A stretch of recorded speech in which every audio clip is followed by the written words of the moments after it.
আর মণিমা কিচেনে সবাইকে স্বাগত। আজকে আমি একটা মাছের কাঁটা রেসিপি নিয়ে এসেছি। তো তার জন্য নিয়ে নিয়েছি এখানে ভেটকি মাছের কাঁটা।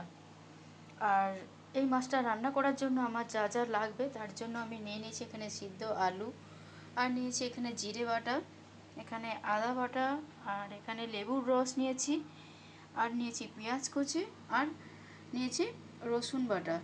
তো আর কি কি করছি বা কেমন করে করছি পুরো ভিডিওটা দেখতে থাকো।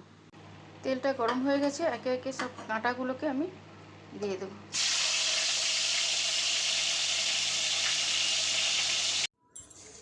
মাছ ভাজার তেলটা রয়ে আছে কড়াতে, ওরই মধ্যে অল্প একটুখানি তেল দিয়ে দেবো।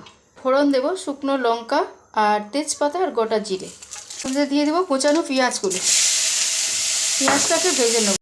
পেঁয়াজটা ভাজা ভাজা হতে থাক, তার মধ্যে আমি একটুখানি নুন দিয়ে দেবো পেঁয়াজটা নরম হওয়ার জন্য।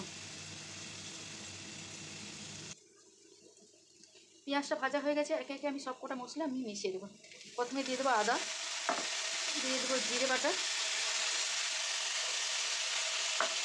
আর দিয়ে দেবো রসুন বাটা, দিয়ে ভালো করে এটাকে কষিয়ে নেব। সব মশলাটা ভালো করে মিশিয়ে নেব। নিয়ে ওর মধ্যে দিয়ে দেবো হলুদ আর লঙ্কা,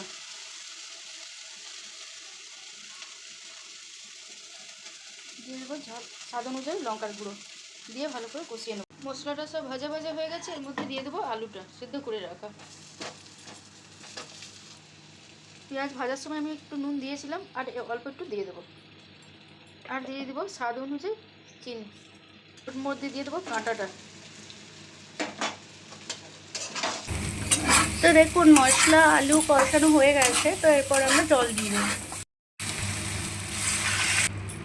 তো এরকম গামাখা গামাখা হয়ে গেছে, আমাদের রান্নাটাও কমপ্লিট হয়ে গেছে। আর রান্নাটার রেসিপি যদি ভালো লেগে থাকে তো লাইক কমেন্ট শেয়ার সাবস্ক্রাইব করবেন। ভেটকির কাঁটা চচ্চড়ি রেসিপিটা কেমন লাগলো সেটা কমেন্ট করে জানাবেন। ধন্যবাদ।